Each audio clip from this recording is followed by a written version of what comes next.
Hey everybody, so Tati, I'm gonna put this video on two of my channels, both my Watachi Still Running Free and my Watachi Running Free 2, because I want it to go out on both those channels.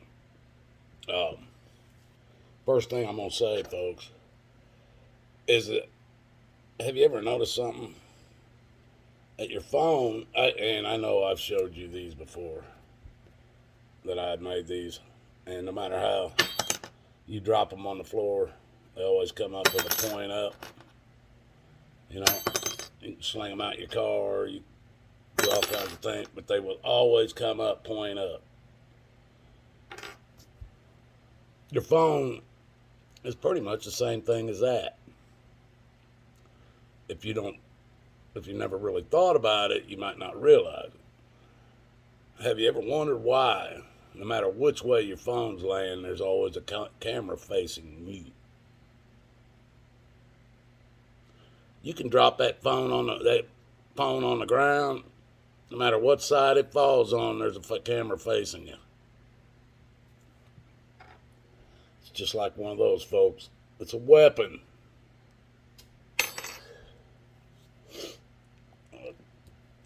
I know you guys don't want to hear nothing about that shit. Hell, you guys, I can prove to you that the vacuum of space cannot exist above our pressurized sky. You guys call it an atmosphere, so that you keep that ball going in your head. But I can prove that there's no way our pressurized atmosphere can be next to a vacuum of space using thermodynamics, the second law of thermodynamics and entropy. You guys don't want to hear about that shit. I could do a video on that. You don't want to hear about that. You don't want to hear that I can prove that the earth isn't a ball shape. You don't want to hear about it, and I can use geometry to do that. A ball is a geometric shape. A geometric shape has a geometric edge that can be measured and will be in the same place every time you look at it. You don't want to hear about that. You don't want to hear about how I can prove viruses don't even exist unless they stick a needle in you, or this new thing they got now. Oh, you don't have to worry about taking a needle, folks. If that's all you're worried about, we got this new thing now. All you have to do is we release the inhalant up your nose and you breathe it in. So if they can do that, all they have to do is release it into the sky with their chemtrails, folks. You guys don't want to hear about none of that shit. That's the truth. That's depressing. It ain't worth hearing about that. So I can take these off and just go back to, I just tell stories about my life. Hell, now I can't see a damn thing. Everything's so fuzzy after taking them glasses off. But I'm going to start this off with, and probably end it with it because we're already at 4 minutes. This is just a story about my life, folks. Hopefully it makes you laugh, because we know you don't want to be serious. So anyway, this year in December, me and my wife will be celebrating our 30th year wedding anniversary. 30 years. Now, when me and my wife, we were good friends before we ever got together. We were best friends before we ever got together.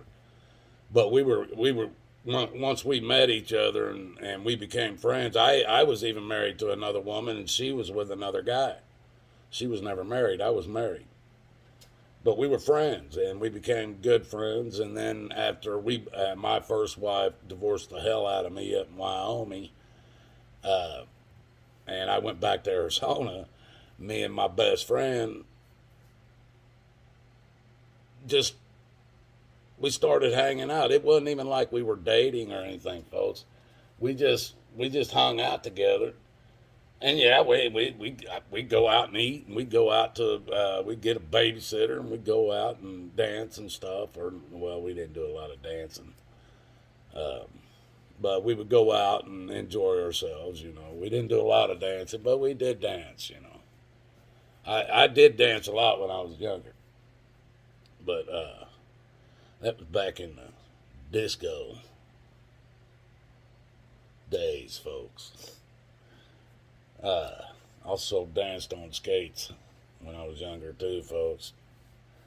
But anyway, those are other stories. I'm not even talking about that story. Anyway, me and my wife, we were already living together. Been living together for 3 or 4 years, and finally, I popped a question to make it. I wanted it. She wanted it. We talked about it, and so I popped the question. Now we decided, to hell with trying to get my family and her, what was left of her family, and get just to hell with it. We went out and we got married to Justice of the Peace. There was only two witnesses. My brother was my witness, and my wife had a friend of hers that was a witness. But we got married, and before we got married, I told my wife, look, I have a hard time with even birth dates. The only one I ever remember is my own. Now, I remember my wife's. And I'd love to tell you I remember my kids, but I can't. But I do remember my wife's. And my wife's birthday. But anyway, I told my wife, I said, listen, if you want me to be able to remember our wedding anniversary every year without fail, then the only thing I can tell you is we do it on a date that cannot be questioned. And so I told her we'll get married on January 1st, first day of the year. I can never say I forgot. And that was the plan, folks. That was the plan. We were going to get married on the first day of the year. And that was by my wishes and my wishes only. But to keep it so I never forgot the anniversary. Well, at that time was when I had my own house painting business. Now I had a guy that handled my tax papers and stuff for my business. This was before I got married, folks. I had a guy that handled my business, taxes and stuff. So I went in and I was telling him, I said, man, I'm going to be getting married January 1st. Now, this is tax year of the year before. I was getting my taxes, going in and getting my taxes done. We had done talked about getting married on January 1st, me and my wife. And I tell my tax guy that. I said, yeah, I'm getting married, man. I'm going January 1st. He's going, you're getting married? And I said, yeah. And he goes, to who? He was asking me to who. And I was telling him about my wife and how she has 2 stepchildren, a boy and a girl, and everything. He didn't know none of that. We weren't friends. He just did my taxes and stuff. And so I was telling him about this, and he goes, and why are you guys getting married on January 1st? And I said, that's because of my lack of being able to lock down dates. I can do names and faces and a lot of memory, but dates just kill me. So I told him, we're going to get married on the first day of the year. Now, this guy, he's thinking. He was a thinker. He was a critical thinker, and he had some common sense. And he looked at me. He said, ma'am, if I could change your mind on getting married on the first day of the year to get married on the last day of the year, he goes, man, I can claim her kids and her on your taxes. And I can save you a ton of money. I said, what? He goes, man, if you just change the date of getting married from the day you're talking about, just a day earlier, and instead of on the first day of the year, do it on the last day of the year, get married on the last day of the year, and I can claim them guys, all three of them, for the whole year. Now, we were all living together anyway. Been living together for 3 or 4 years already. But I wasn't claiming them. She was claiming them and getting a little bit. But if I could claim them all three, I could save a lot. Do you see where this is going, folks? I took this information and went back to my wife. It wasn't my wife yet, but chances were this might put the big old kibosh on being my wife all the way around. So I took my tax papers and then showed her, I laid it out for her and showed her, hey, if we get married one day sooner, it will save, or we will make this amount of money. If we get married on the first day of the year, we won't.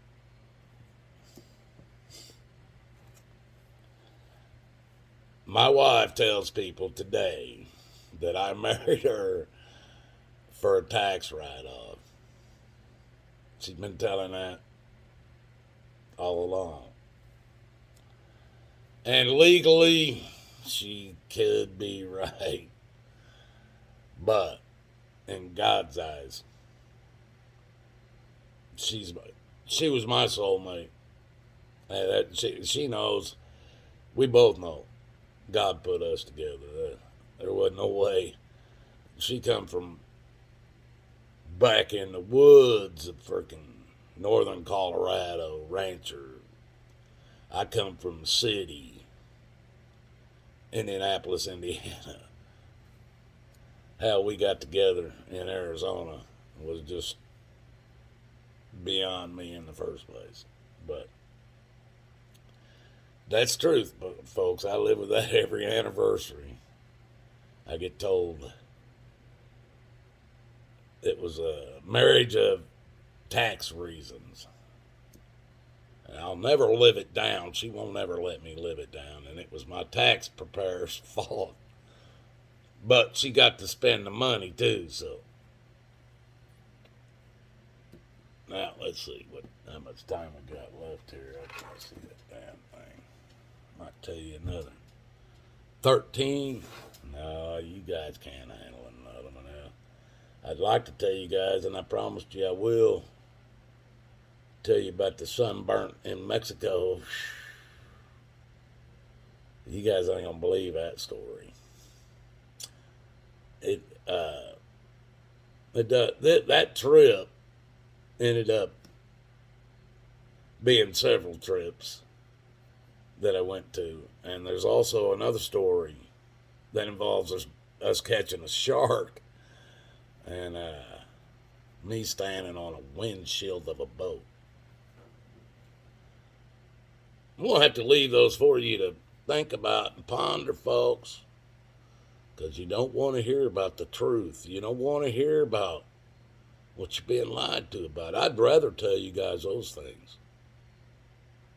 I'd much rather tell you about Jesus I'd much rather tell you about what he's done for me. But you people don't want to hear that. So I'll just tell you entertaining things. I don't know. Did you guys think this was entertaining? If not, just don't say nothing in the comments. Don't thumbs up. Don't share. Don't do anything. And I'll take it as you loved it. As you loved it. Now, if you comment, if you tell me you hated it, I'll quit doing it. But if you don't comment, don't thumbs down, thumbs up, whatever, don't share it, I'll just take it as you loved it, and I'm going to keep doing those same things. Capiche? Did I say it right? I'm trying to sound tough. I don't even have tough in me anymore, people. That's been beaten out of me. People, just make no mistake. God loves you. And so do I. I would not do what I do if I wasn't worried about each and every one of you and where you're going, what's happening in your lives. People, I just drove in before I parked my Jeep in this garage just a few minutes ago. I passed, there's a funeral home down at the end of my road. That I haven't seen a funeral going on in that place since I moved in here 2.5 years ago. Now, that don't mean nothing. I've been gone for long periods of times. But I had never seen no cars parked in that parking lot until tonight. Just 15, 20 minutes ago. Maybe 30, according to this clock on this video. But I drove by there and I automatically just start praying for the people that are there. You can't, the person that's in the casket that died, there's no more praying for them. They're done. The run's over. Whatever they did, that was it. They're done. The only people left to pray for are the ones that are left behind. And I shot a prayer to Jesus, please, whatever these people are going through, if it's hard times for them because they can't deal with this problem, this death, please give them the strength to deal with it. Please give them the guidance to find you. In your name I pray, amen. It's that quick as I'm driving by, folks. This is what we all need to do. Power and prayer, you will not understand till you get in it. God loves you, folks. So do I. Please find Jesus. And if you need the address, I got it. Ask me for it. I'll tell you where he's at. He'll answer the door. All you got to do is knock on it. I love you guys. Seriously.